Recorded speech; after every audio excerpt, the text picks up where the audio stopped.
दोस्तों, उत्तराखंड की बर्फीली पहाड़ियों और घने जंगलों के बीच एक ऐसा भी रहस्य छुपा हुआ है जो सुनने में तो किसी चमत्कार जैसा लगता है। पर यह प्रमाण है एक स्त्री की उस शक्ति का जो ब्रह्मांड के समस्त नियमों को भी पलट सकती है। क्या आपने कभी सोचा है कि कभी स्त्री इतनी शक्तिशाली हो सकती है कि स्वयं ब्रह्मा, विष्णु और महेश, जिनकी एक आंख खुलने से कई सारी सृष्टियों का निर्माण हो जाता है और जिनकी एक आंख बंद होने से कई सारी सृष्टियों का सर्वनाश हो जाता है, उनको भी किसी के सामने पालने पे बैठ के रोना पड़े? क्या आपने कभी सोचा है? ये कहानी है उत्तराखंड के चमोली जिले में स्थित एक ऐसे दिव्य आश्रम की जहां स्वर्ग के देवताओं का भी अहंकार चूर चूर हो गया। और ये सब की शुरुआत होती है एक छोटी सी ईर्ष्या से। ये कहानी है उस स्त्री की जो केवल एक पत्नी ही नहीं, एक तपस्विनी ही नहीं, बल्कि स्वयं त्रिदेवों की माता बनी, सती माता अनुसुईया। कौन थी वो माता? क्यों त्रिदेवों को उनके सामने झुकना पड़ा और उनके घर पे बालक बन के अवतार लेना पड़ा? क्यों त्रिदेवों को उनके घर पे पालने में झूलना पड़ा? मैं जानता हूँ ये सब प्रश्न आपके भी मन में उठ रहे होंगे और यह प्रश्न ज्यादा देर तक आपके मन में नहीं रहने वाले। आज मैं आप लोगों को बताऊंगा सती माता अनुसुईया की कथा। तो हमें इस दिव्य कथा को जानने से पहले सबसे पहले उस स्थान को समझना होगा जिस स्थान पे यह दिव्य घटना घटी है। तो अनुसुईया देवी मंदिर जो उत्तराखंड के पवित्र मंदिरों में से एक है, जो चमोली जिले के गोपेश्वर में स्थित है। यह समुद्र तल से लगभग 200 मीटर की ऊंचाई पर है। सती अनुसुईया गोपेश्वर शहर से 19 किलोमीटर और चमोली शहर से 29 किलोमीटर की दूरी पर स्थित है। यह गोपेश्वर चोपता मार्ग पर स्थित है और यहाँ अगर आपको जाना है तो सबसे पहले आपको मंडल गांव पहुंचना होगा। मंडल गांव वही गांव है जिस गांव से इस दिव्य यात्रा की शुरुआत होती है। और फिर अनुसुईया देवी मंदिर पहुंचने तक आपको 6 किलोमीटर का ट्रैक करना पड़ेगा, तब जाके आप अनुसुईया देवी के दर्शन कर पाएंगे। कहते हैं ना, जिन चीजों की वैल्यूज ज्यादा होती है ना, उन चीजों के लिए मेहनत भी ज्यादा करनी पड़ती है। तो हर किसी के यहाँ जाना बस की नहीं है, परंतु जो लोग यहाँ पे पहुंचते हैं उनका अनुभव एक नेक्स्ट लेवल होता है। यदि आप इस जगह में जाएंगे ना, आप ऐसा फील करेंगे कि जैसे कि माता अनुसुईया साक्षात आपके सामने बैठी हो। साक्षात आज भी उनका अनुभव उस स्थान में होता है। और यह मंदिर आज भी हमें याद दिलाता है कि ईर्ष्या भाव चाहे देवताओं का हो या मनुष्य का, किसी का भी नहीं टिकता। आज हम जानेंगे कैसे इन्होंने त्रिदेवों को 6 महीने का बालक बना दिया। ऐसी क्या स्थिति हुई कि माता अनुसुईया को ऐसा करना पड़ा? अब हम जानेंगे कि कैसे इन्होंने त्रिदेवों को 6 महीने का बालक बना दिया। ऐसी भी क्या स्थिति हुई कि माता अनुसुईया को ऐसा करना पड़ा? एक समय की बात है जब त्रिदेवियों ने नारद से सवाल किया कि इस समस्त संसार में सबसे अधिक पतिव्रता नारी कौन है। तब नारद जी थोड़ा समय तक मौन खड़े रहे। फिर उन्होंने कहा कि हे देवियों, धरती पर अत्रि ऋषि की पत्नी माता अनुसुईया ही इस समस्त संसार में सबसे अधिक पतिव्रता और पति धर्म का पालन करने वाली स्त्री है। और यहीं से जन्म होता है ईर्ष्या का। धरती पर मंदाकिनी नदी के किनारे एक छोटा किंतु अद्भुत आश्रम था। वहां की प्रकृति किसी तपस्विनी से तप से पूजित लगती थी। हर वृक्ष, हर पत्थर, हर हवाओं में एक अलौकिक कंपन था। मंद मंद चलती हवाएं, कल कल करती मंदाकिनी की ध्वनि, पशु पक्षियों के मधुर गीत, सब कुछ उस आश्रम की तपस्विनी की ऊर्जा से संतुलित था। माता अनुसुईया जो सदैव ध्यान और पति सेवा में ही रहा करती थी, अपने पति महर्षि अत्रि की सेवा में लीन थी। वो न केवल एक पतिव्रता स्त्री थी बल्कि जीवों की माता बन चुकी थी। और कोई भी उनके आश्रम में आता और उनको माँ जैसी छाया मिलती। इसीलिए उत्तराखंड में आज भी माता अनुसुईया केवल एक देवी नहीं है, वह उनकी माँ है और उनके अस्तित्व का कारण है। उत्तराखंड के लोगों से माता अनुसुईया की भावना उसी प्रकार जुड़ी हुई है जैसे कि एक माता की अपने पुत्र से जुड़ी होती है और एक पुत्र की अपने माता से जुड़ी हुई होती है। तीनों देवियों ने माता अनुसुईया की परीक्षा लेनी चाहिए और अपने अपने पति को माता अनुसुईया की परीक्षा लेने को कहा।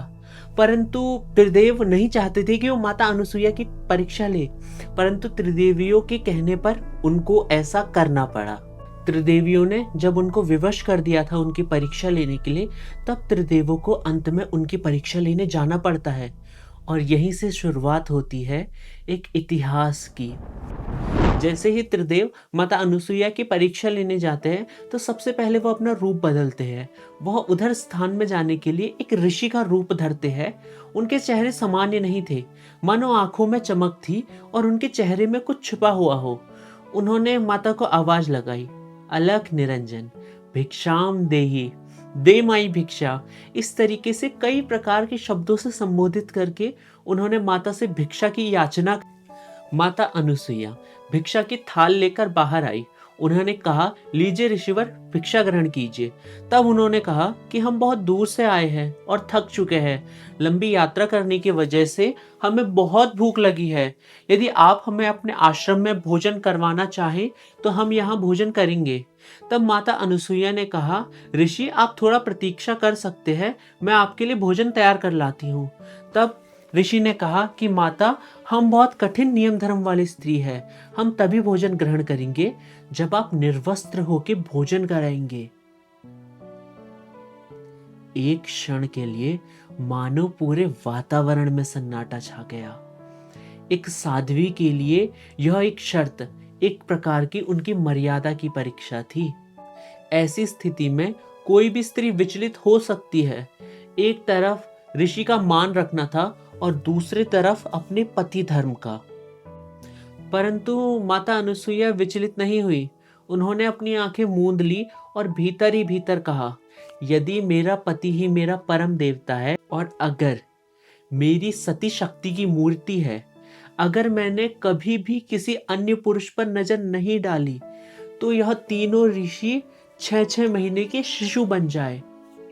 और जैसे ही यह वाक्य पूरा हुआ, एक दिव्य ऊर्जा आश्रम में सुनाया गया और पल भर में ही तीनों ऋषि, जो कोई और नहीं बल्कि ब्रह्मा विष्णु महेश थे, वह तीनों नवजात शिशु जन्मभूमि पर गिर पड़े। जब माता अनुसुईया ने उन तीनों शिशुओं को गोद में लिया तो सर्वप्रथम उन्होंने उनको स्नान कराया और प्रेम से उनको वस्त्र पहनाए और उन्हें अपना स्तनपान करवाया। अब वह एक स्त्री नहीं बल्कि एक मां बन चुकी थी और यह दृश्य इतना दिव्य था कि पृथ्वी भी उस दिन मातृत्व के आगे झुक गई थी। मानो कि समस्त संसार, यह समस्त ब्रह्मांड उस साध्वी के आगे झुक गया हो। माता अनुसुईया ने न केवल ऋषियों का मान रखा, अपितु अपने पति धर्म को भी भंग नहीं होने दिया। माता अनुसुईया ने त्रिदेवों के बालक रूप में कई समय तक उनका लालन पालन किया। जब काफी दिन बीत गए थे और काफी समय तक त्रिदेव वापस नहीं आए थे, तो उनकी पत्नियों को भी चिंता सताने लगी और उन्होंने निश्चय लिया कि वो अब स्वयं धरती लोक जाएंगे और वो देखेंगे कि त्रिदेव कहाँ हैं। जब देवियां इस धरती लोक पर आई तो तब उन्होंने देखा कि उनके पति 6-6 माह के बालक बन चुके हैं और माता अनुसुईया उनका पालन कर रही है। जब उन्होंने ऐसा देखा कि उनके पति माता अनुसुईया की गोद में बालक बन के लेटे हैं, तो तब वह माता अनुसुईया के पास जाते हैं और उनसे कहते हैं कि हे माता, कृपा करके हमारे पतियों को हमें वापस दिलाइए, इनको इनका स्वरूप वापस करिए। तब तीनों देवियों से माता अनुसुईया कहती है कि मैंने कुछ भी अनुचित नहीं किया, मैंने केवल अपने पति धर्म और अपनी मर्यादा की रक्षा की है, परंतु अब तुम्हारे निवेदन पे मैं इनका दिव्य रूप लौटाती हूँ। जब तीनों देवता अपने वास्तविक स्वरूप में प्रकट हुए और माता अनुसुईया के चरण पे नतमस्तक हो गए और उन्होंने उनसे कहा कि हे मातेश्वरी, आपने हमें हमारी शक्ति का बोध कराया है, अब हम आपके पुत्र के रूप में जन्म लेना चाहते हैं और हमें अपनी कोख से जन्म लेने का सौभाग्य दे। माता अनुसुईया को त्रिलोक वंदिता भी कहा जाता है। उनका आश्रम एक तीर्थ स्थल बन गया और आज भी जो लोग सच्चे मन से जाते हैं उन्हें धर्म, शक्ति और शांति मिलती है। जिस स्त्री को लोग पतिव्रता समझ रहे थे वो साक्षात मातृत्व की स्वरूप निकली। उनके सामने त्रिदेव भी शिशु बन गए और उनके चरणों में केवल देव ही नहीं बल्कि पूरा ब्रह्मांड झुक गया था। माता अनसुईया ने हमें सिखाया कि सच्चा धर्म, त्याग और मातृत्व अगर एक साथ चले तो ब्रह्मांड की बड़ी से बड़ी शक्ति को अपने घुटने पर ला सकते हैं। लेकिन ये कहानी यहीं पर खत्म नहीं होती, क्योंकि माता अनसुईया की कोख से जन्म लेने वाला वह पुत्र कोई साधारण बालिक नहीं था। वह ऐसा ब्रह्मज्ञानी था जिनके 24 गुरु थे। जिन 24 गुरुओं में स्वयं प्रकृति, जीवन और मृत्यु के तत्व थे। वह एक ऐसा ऋषि था जिनकी नजरों में हर एक क्षण एक उपदेश था और हर एक वस्तु एक वेद। वो कोई और नहीं था बल्कि त्रिदेवों का समालिंकित रूप भगवान दत्तात्रेय थे, जिनकी दृष्टि से एक गुरु परंपरा की शुरुआत हुई, जिसकी कृपा से आज ब्रह्म विद्या जीवित है। कौन थे वह दिव्य ऋषि? क्या थे उनके 24 रहस्यमय गुरु? और कैसे उन्होंने आध्यात्मिक क्रांति की नींव रखी, आप जानेंगे अगली वीडियो में। आज भी लोग माता अनसुईया के द्वार पे उसी श्रद्धा और शक्ति से जाते हैं। कहा जाता है कि कोई भी वैवाहिक जोड़े का यदि संतानोत्पत्ति नहीं हो रही हो तो वह माता अनसुईया के मंदिर में रात भर रुकते हैं, और यदि उनके स्वप्न में माता ने दर्शन दिए या माता ने ज्योत के रूप में दर्शन दिए तो समझ लीजिए उनकी मनोकामना पूर्ण हो गई हो। और यही चमत्कार है माता अनसुईया के मंदिर का। और आज भी मार्गशीर्ष के महीने में, यानी हमारे नवंबर दिसंबर के मंथ में, हमारे माता अनसुईया के द्वार पे एक विशेष मेला लगता है, जहां स्वयं माता अनसुईया अपने मंदिर से निकल के अपने भक्तों के पास जाती है और उनके दुखों को सुनती है। उनके दुख दर्द, उनके तकलीफ और उनकी सारी समस्याओं को सुनती है और उनको हल भी करती है। उस मेले में न केवल अनसुईया बल्कि अनसुईया के साथ साथ कई और देवियां उनसे मिलने आती है। ये मंदिर हमें बताता है कि एक स्त्री की शक्ति केवल सती होने में नहीं है बल्कि उनके माँ बनने में है, जो भगवान को भी बच्चा बना दे। तो दोस्तों, कैसी लगी आपको ये वीडियो? आपको माता अनसुईया की यह अनोखी गाथा जान के आई होप काफी अच्छा लगा होगा। क्या आप कभी इस मंदिर में गए हैं? कमेंट में अपने विचार जरूर बताएं। और अगली वीडियो का आप जरूर इंतजार करिए, क्योंकि अगली वीडियो में हम जानेंगे भगवान दत्तात्रेय और उनके 24 रहस्यमय गुरु, जिन गुरुओं में न केवल प्रकृति, ईश्वर जबकि एक किन्नर तक शामिल थी।